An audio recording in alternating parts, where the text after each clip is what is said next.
that both the state government and union government have been putting efforts continuously in order to generate employment. Starts making an effort to make things better automatically as the output increases, as the production increases. Recent economy from 2017-18, there has been again a slow increase back in employment. Starts making an effort to make things better automatically as the output increases, as the production increases.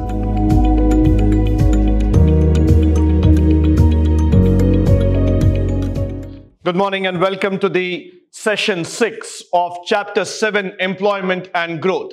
We have been talking about employment and growth in all wavelengths possible, and it's been quite an interesting journey for us to understand the concept of employment as well as unemployment in India. So in this session, we are going to go and try to understand the last concluding concept called as the government employment and generation. So what is the role of the government in terms of employment generation? Will the government stand with the citizens every time and give them job? Now that's a million-dollar question that needs to be answered. So let's moving forward. Recently, the government passed an act on the parliament called as the National Employment Guarantee Act, the Rural Employment Guarantee Act of 2005.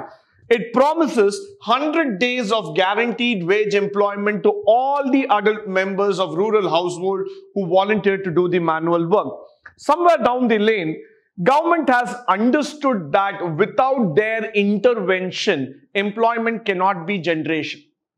So the government started coming and saying that we will provide you some kind of plan. We will provide you some kind of benefit altogether. And that was the benefit. They came up with a plan where they said that out of the 365 days in a year, 100 days, we will give you guaranteed job. Now that's a big thing. Why? Because 1/3 of the time you are going to be employed.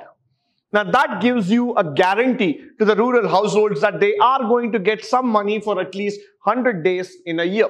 Now, the families which are living below the poverty line will be covered under the scheme. Now again, this is a very big question in India because we are not still able to define the word poverty very clearly in India because we do not know the actual income that is being earned by an individual. So it keeps on changing, but then on a basis, on a benchmark, people who are living below the poverty line will be covered under the scheme. Next thing is that the scheme is one of those many measures that government has taken in order to generate employment in India, especially in the rural area.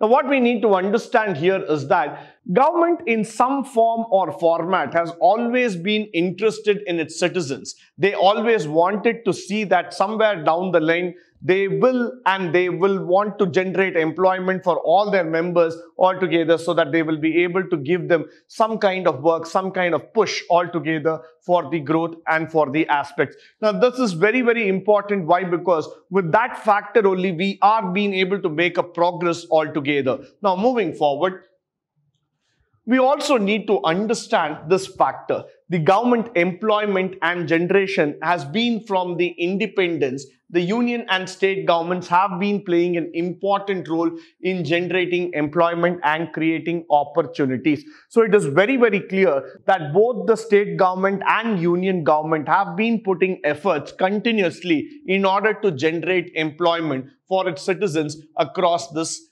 country. But what has been very, very important or what has been relevant out of this factor is that their efforts are being looked after only to a certain extent. We also now need the private sector to come forward and join hands with the government so that there can be an effective public-private partnership. But the efforts can be broadly categorized into two, direct and indirect. So what is this direct and indirect? In the first category, that is in the direct category, as you have seen in the preceding sections, in the previous sessions when we were talking about government, it employs people in various departments for administrative purposes, starting from railways, defense, banks, insurance, so many governmental agencies are being giving jobs to people on a regular basis. They are making them to study, they're making them to learn, and they're making them to understand the growth perspective very, very clearly. So it is very, very important here that we understand it and we start taking it forward in terms of the growth perspective. It also runs industries, hotels, transport companies, and hence provides employment directly to the workers. So this is also a very, very important concept. What we are trying to say here is that it runs industries, hotels, and companies, which are highly important for us because those factors, they provide employment directly to the workers. So it is very, very important here that we understand the growth factors, we understand the developmental aspects clearly.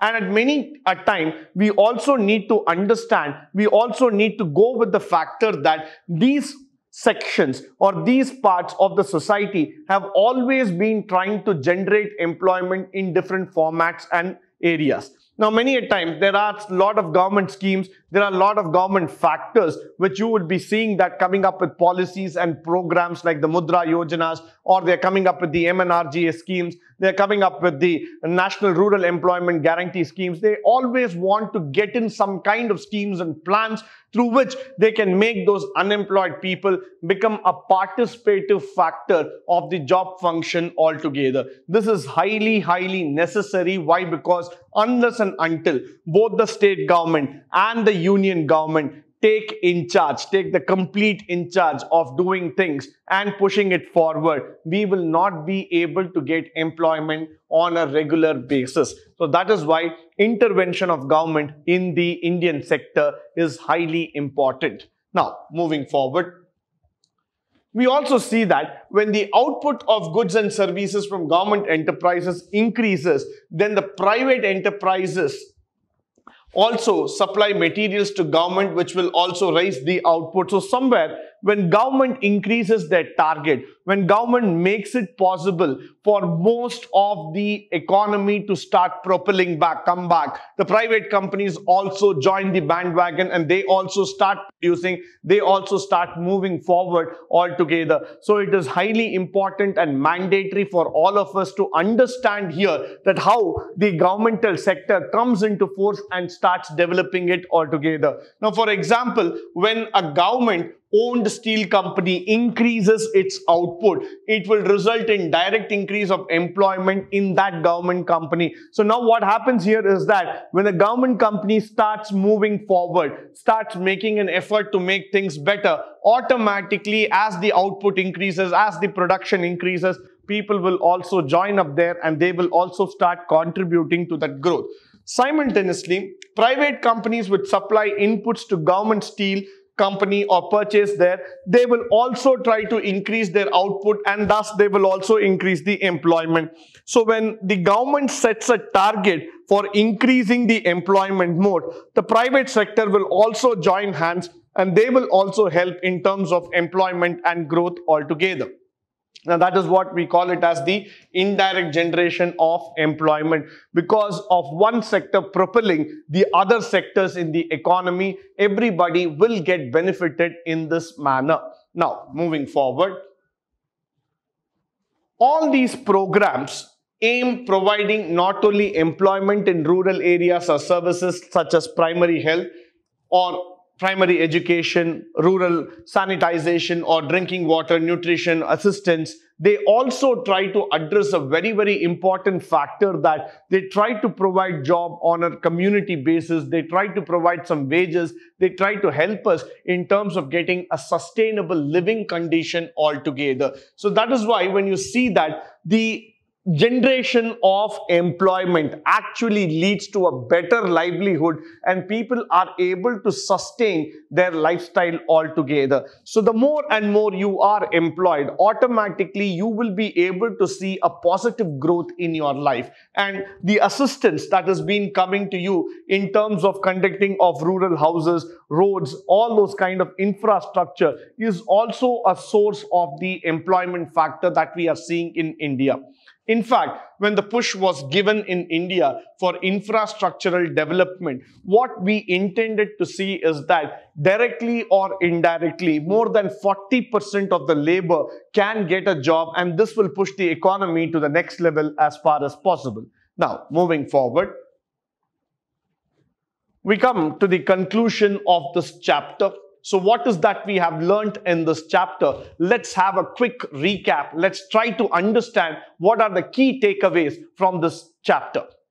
The first one, all those persons who are engaged in various economic activities and hence contribute to the national product are workers. So any person who is involved in some or other physical activity, mental activity, which in turn contributes for the production, which in turns contribute towards the national income, are called as workers. About 2/5 of the total population in countries engaged in various activity. So definitely, yes, about more than 40 to 50% of people in India are employed and they are trying to do some kind of job. Men, particularly rural men, form the major section of the workforce in India. They try to move from cities to different parts. They move from the rural sectors to different towns and cities in search of job. They constitute the larger part of the workforce.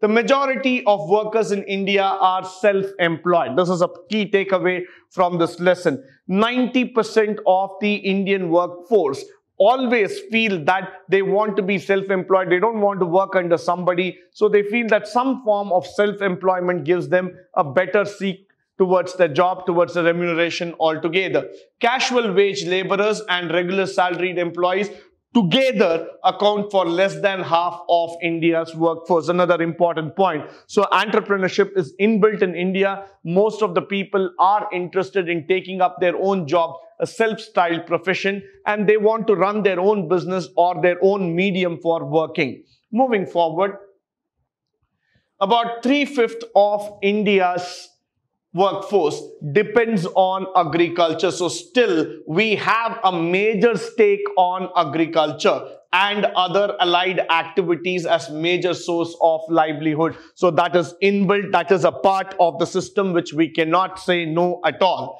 And in the recent years, the growth of employment has decelerated. Of course, when I go back to this data in 2005 to 2010, there was a dip in the employment factor altogether. But again, if you have seen the recent economy from 2017-18, there has been again a slow increase back in employment. Post-reforms, India has been able to witness the employment opportunities in service sector. Because of the service sector coming in, many new jobs came in, and as I told you before, 46% of India's GDP is being contributed by the services sector alone. So this sector is definitely going to play a great way part in terms of development, in terms of growth altogether. Government is the major formal sector that employs in the country, because that, if you roughly see about here, many organizations like the railway, defense, bank, insurance, healthcare and education sector, government is one of the largest formal player in terms of making you get the job, and they try to give in a better lifestyle to the people altogether. So completing this lesson, at the end, we try to understand that employment has different forms and format. We also try to understand in what ways government intervene and try to provide us jobs and opportunity. And we have also seen how the casual labor, the direct labor, the indirect way of working, the unemployment, disguised unemployment, all those factors have been discussed in this chapter. Moving forward, we also try to understand about acquiring skills and undergoing training in order to get more employment. As I was talking about the disguised unemployment and the direct unemployment factor, there has also been a change in the structure of the workforce. Why? Because if you see that overall, from a formal sector of manufacturing, we have moved ourselves to the informal sector or to the services sector. Lot of schemes and policies have been initiated by the government in order to help the people get job. So somewhere down the lane, government intervention has been definitely useful, has been definitely a great effort in terms of getting people the job on a regular basis. Now, With this, we come to the conclusion of Chapter 7, Employment and Growth. I believe that this session was highly interesting, useful, and informative. All I request you is that please do not look at this chapter only from a theoretical standpoint, but please understand the various concepts that are involved with employment and growth. Please do go through your text. Please do make time to understand those concepts, underline those important points, because those things will be helpful for you in the exam and you will be able to score better marks. Meet you in the next session. Until then, goodbye and thank you from my side.